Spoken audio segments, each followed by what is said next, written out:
अच्छा बेटा, आज हम स्टार्ट करेंगे how to solve the quadratic equation. ठीक है, तीन तरीक़ों से आप क्वाड्रेटिक इक्वेशन सॉल्व कर रहे होते हैं। First is by middle term breaking method, जिसको आप फैक्टराइजेशन भी बोलोगे।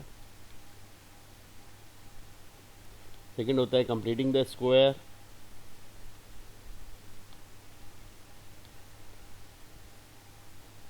और थर्ड होता है quadratic formula with the help of formula. ठीक है ना।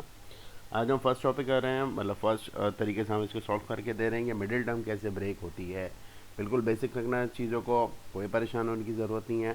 तो इक्वेशन है एक एक्स स्क्वायर माइनस का 8x प्लस का 15 इक्वल्स टू 0।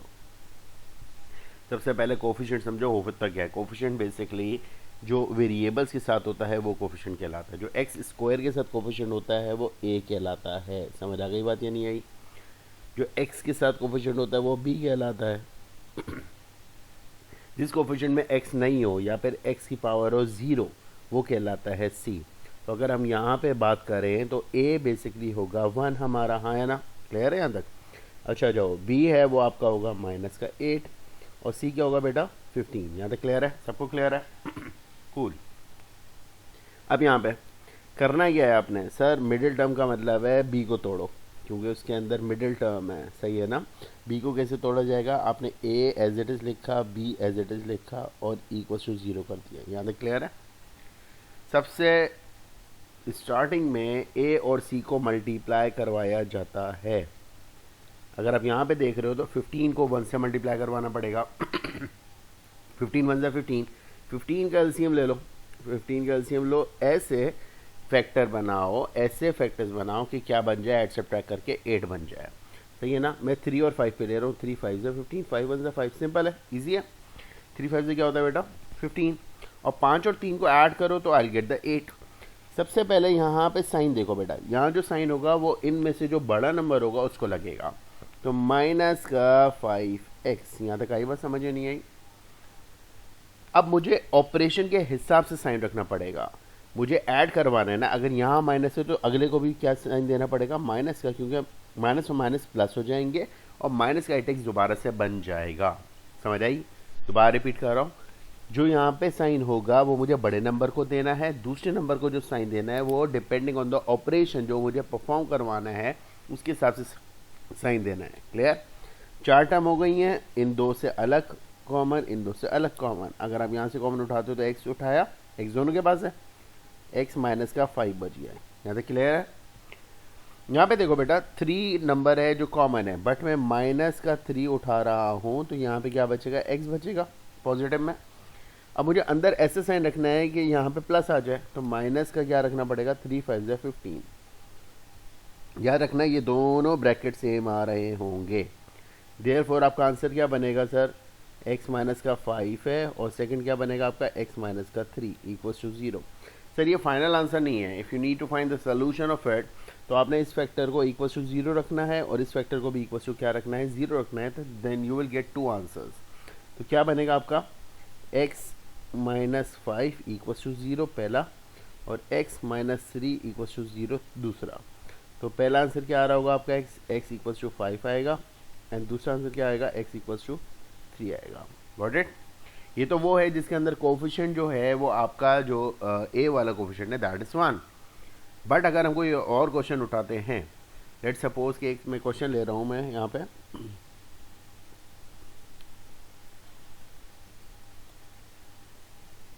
लेट सपोज कि मैं एक नया क्वेश्चन ले रहा हूँ जिसके अंदर है आपका अल्लाह वाला करे 3x स्क्वायर प्लस का 11x प्लस का 6 इक्वल्स टू 0। अगर यहाँ पे देखा जाए तो a इज़ 3, हाँ है ना बेटा? और b क्या है आपका? आपने बोला सर 11 है। c क्या है आपका? आपने बोला सर 6 है। सबसे पहला काम क्या है? a और c को क्या करवाना है बेटा? मल्टीप्लाई। तो 3 6 18। 18 को ऐसे अरेंज करना है कि मुझे क्या मिल जाए? 11 मिल जाए। मैंने 18 यहाँ लिखा, 2 9 3 3 एंड 3 1। सर जब मेरे पास 3 नंबर होते हैं तो पहले मैं 2 को किसी को मल्टीप्लाई करता हूँ और फिर मैं थर्ड वाले के साथ इसको ऐड सब्ट्रैक्ट करवाऊंगा टू गेट द 11। 3 3 से क्या होता है बेटा? 9। 9 और 11 का जो वो 9 और 2 का जो फैक्टर है उससे मुझे 11 मिल जाएगा। आया ना बेटा, ऐसे ही है, ऐसा ही है। करना क्या है सर, मिडिल टर्म को तोड़ना है तो मिडिल टर्म अनटच रहेगी। आपने यहाँ पे ये काम कर लिया, यहाँ तक क्लियर है। 11x यहाँ पे प्लस का साइन है, अभी अभी आपने सीखा कि जो बड़ा नंबर है उसको बड़े का साइन दे दो, इजी। ये बड़े को साइन दे दिया, दूसरे नंबर को वो साइन देना पड़ेगा जो आपने ऑपरेशन करवाना है। तो मैं यहाँ पे प्लस का 2x दे रहा हूँ कॉस मुझे इन दोनों को ऐड करवाना है। इन दो से क्या कॉमन उठ रहा है बेटा, 3 भी कॉमन उठ रहा है। पहले नंबर देखा करो, नंबर कौन से कॉमन उठ रहा है, 3 कॉमन उठ रहा है और एक x कॉमन उठ रहा है। देयरफॉर क्या बचा इसके पास सर, एक x बच गया इसके पास, और इसके पास क्या बचा सर, आप इससे x छीन चुके हो। 3 के टेबल में 3 पे 9 आता है तो आपने यहाँ पे ये रखा, इजी। इन दो में नंबर कॉमन है तो आपने नंबर कॉमन उठाया सर 2, इसके पास क्या बचा, x बचा और इसके पास क्या बचा, 3 बचा, इक्वल्स टू 0। दो फैक्टर बन गया आपके पास, x प्लस 3 इक्वल्स टू 0 और एक बना 3x plus 2 equals to 0। Got it. आगे आपको पता है क्या करना है, दोनों फैक्टर को इक्वल टू 0 रखो, तो therefore x plus 3 equals to 0 हो जाएगा और x आंसर क्या आ रहा होगा, -3। सेकंड वाले में क्या आ रहा होगा, 3x इक्वल्स टू -2 हो जाएगा और x इक्वल्स टू -2/3 हो जाएगा। This is your final answer. तो हमेशा बेटा जब भी आपने उसको मिडिल टर्म ब्रेक करना है, क्वाड्रेटिक इक्वेशन को सॉल्व करना है by the help of middle term breaking method, आपने पहले ए बी सी को अलग करना है, ए और सी को मल्टीप्लाई करोगे एक नंबर आएगा, उसका एलसीएम लेना है और उसके फैक्टर्स को ऐसे अरेंज करना है कि आपका मिडिल टर्म बन जाए ऐड सब्ट्रैक्ट करके, ठीक है। फिर उसके बाद सिंपल है, कॉमन उठाना है, then you need to find the exact value of x, ठीक है बेटा। चलो नया टॉपिक है, ठीक है।